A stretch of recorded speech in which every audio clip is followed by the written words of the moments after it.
Murillo loved his wife and did his best to give her everything she wanted.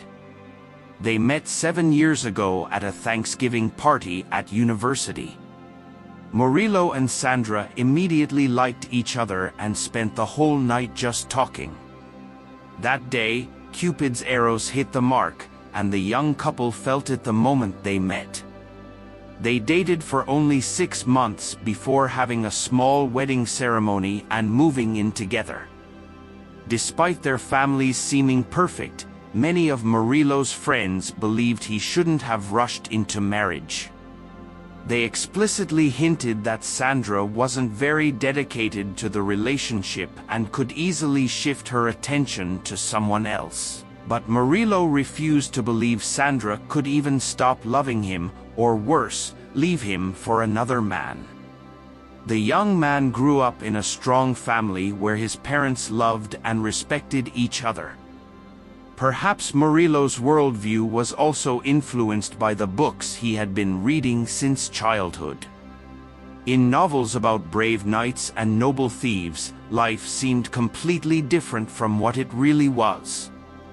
These books didn't have many examples of betrayal by a loved one, so Murillo grew up as an incurable romantic. Sandra, on the other hand, was a rather pragmatic person who put her own personal gain first and only then thought about others. Therefore, she didn't feel the slightest discomfort in using her husband's naivety. While he believed he had found true happiness in marriage, the only thing that bothered Murillo was the fact that they didn't have children, not because Sandra couldn't get pregnant. Both were healthy. The problem was that Sandra vehemently refused to have children. "Darling, I don't want to go through morning sickness and ruin my body with pregnancy. Besides, I want to live for myself, without having to take care of children," Sandra repeated whenever Murillo brought up the subject. Of course, Murillo was very upset with his wife's opinion on the matter, but he couldn't influence the situation and, after 7 years, simply accepted it. Overall, he was satisfied with his life alongside Sandra, who remained a faithful and caring wife despite their differences. Moreover, Murillo's wife had a good job, significantly contributing to the family budget as an employee of one of the major trading companies. Sandra often accompanied the department head on business trips and meetings. "You've made it, darling, your colleagues love and respect you, and the bosses seem to adore you," Murillo often said proudly. In the name of fairness, it should be mentioned that he was also one of the best employees in his company, but still, Sandra's success pleased him much more than his own personal achievements. That day, upon learning that his wife was going on another business trip for the company, Murillo couldn't help but express his admiration. "Come on, this is nothing special, just another boring trip to the neighboring city, half a day of intense negotiations and endless conversation, and then a small corporate party to celebrate the successful deal," Sandra said, walking away. "Oh, don't forget to call me and make a video call as always, all right?" Murillo asked hopefully. Sandra smiled and said, "Why are you even asking?" "Of course, I'll call you, darling." Deep down, Murillo didn't like Sandra's business trips, but he tried to treat them as inevitable, trying to maintain peace of mind. After bidding farewell to his wife, he began cleaning the house. To the surprise of many of Murillo's friends, he was one of those men who weren't afraid of household chores and could easily cook dinner or do the laundry. Absorbed in his tasks, the man didn't even notice how quickly time flew by. He only realized what time it was when it was already dark outside. "Wow, I must have gotten carried away. I should probably call Sandra before it gets too late," Murillo thought, but before he could grab the phone on the bedside table, he heard the ringtone of his cell phone.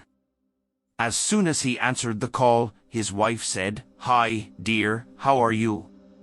You won't believe it. It's so great here." Sandra didn't realize that she accidentally turned on the camera. Murillo was about to tell his wife how he abnegatedly fought against dust and cobwebs in the most inaccessible places of their house. But before he could open his mouth, he saw something that made him pale.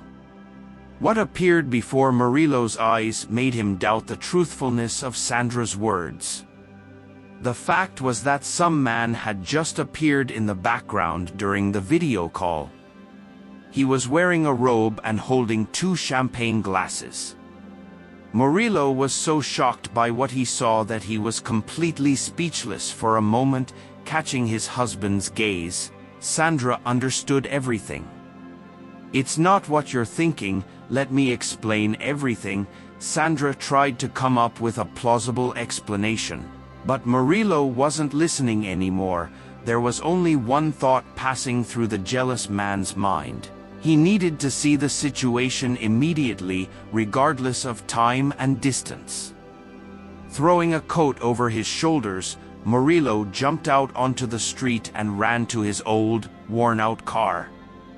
The car was old and frequently broke down, so it didn't usually start immediately in cold weather, but on that day, Murillo managed to start it with just half a turn of the key. Soon he was racing down the road toward the city where Sandra had gone. How could she do this? Why would she be so cruel to me? The man continued to wonder, unable to think of anything else at the moment. Suddenly, an insignificant figure appeared in the headlights and Murillo abruptly turned the steering wheel to the left. The brakes squealed, and Murillo barely managed to control the skid, but luckily, the car stopped eventually. "Hey, what do you think you're doing? Are you trying to kill yourself?" shouted Murillo, jumping out of the car, but as the person approached, what he saw made Murillo feel very uncomfortable. As it turned out, it was only thanks to his extremely quick reaction and luck that he didn't run over a pregnant woman. Embracing her belly, the woman leaned against the roadside pole. "Sorry, I couldn't avoid it, I'm in labor, please help me," the stranger groaned and slowly collapsed to the ground.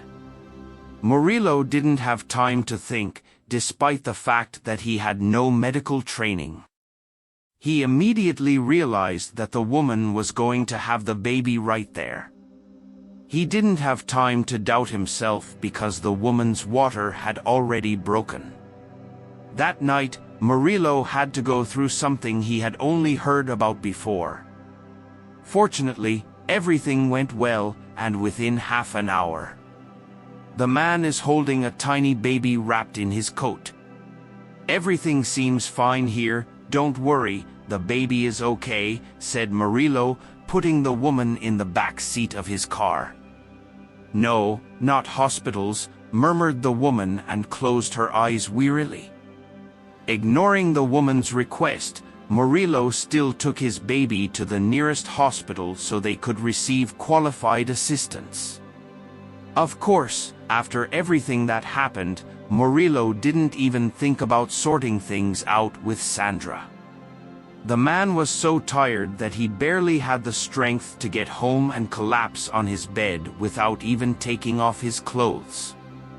Thoughts of Sandra's betrayal faded into the background, and Murillo slowly fell asleep. But the man couldn't enjoy his rest because the next morning he was awakened by a persistent phone call. "Hello, Mr. Murillo, I'm calling from the hospital where your wife and son are. The thing is, Carla intends to put your baby up for adoption. Do you agree with this decision?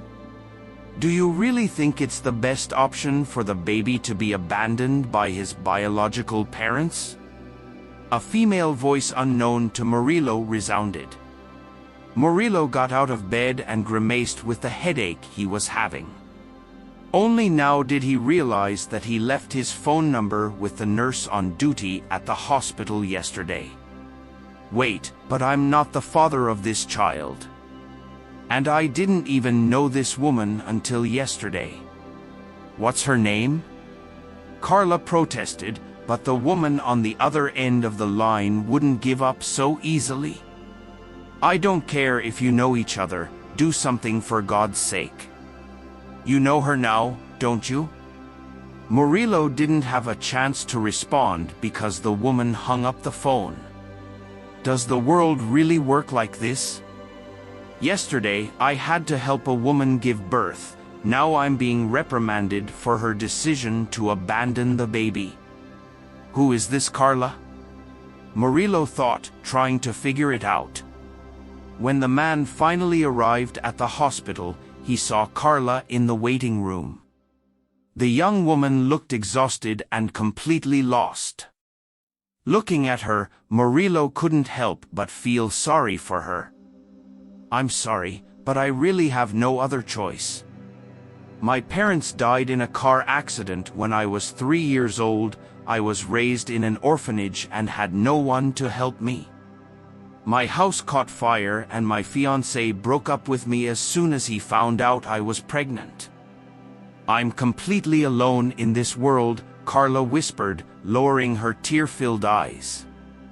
After listening to the young mother, Murillo no longer felt like arguing with her. Looking at Carla, he gathered the courage to offer, "How would you feel about staying at my house with your baby for a while? It's big, so there's enough space for everyone.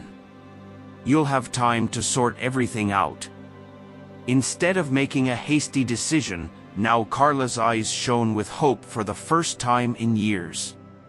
She was treated kindly and offered help. Of course, Carla accepted Murillo's invitation and together, with her son, they moved to his house. The young mother named the baby Lucas, in honor of her father, who passed away many years ago. Holding the baby carefully in his arms, Murillo felt incomparable feelings of tenderness that filled his heart with love. The little human smiled and cooed, trying to grasp Murillo's fingers with his tiny hand. As soon as they found themselves in a calm and supportive environment, Carla quickly recovered and seemed much better. The young mother enjoyed living with Murillo, who spared no effort or expense to take care of her and the baby. Time passed quickly, connected by common problems. The young ones didn't even realize when their friendship turned into something bigger. After the betrayal incident, Murillo divorced Sandra, who, as it turned out, had been having an affair for over a year. Only by looking at the situation from a different perspective, Murillo realized how terrible his wife had been to him. However, despite all the difficulties, Murillo realized the value of sincere feelings and true love. He found all this in Carla, who fell in love with him at first sight. Becoming the father of Iten, Murillo finally found the family happiness he had dreamed of. At the same time, looking at his beloved wife, Murillo continued to say that he could hardly wait to have 1 or 2 more children to make their family even bigger and happier. If you liked this story, leave your opinion in the comments and of course, leave your like and subscribe. Turn on the notification bell so you don't miss any videos. A big hug and see you soon.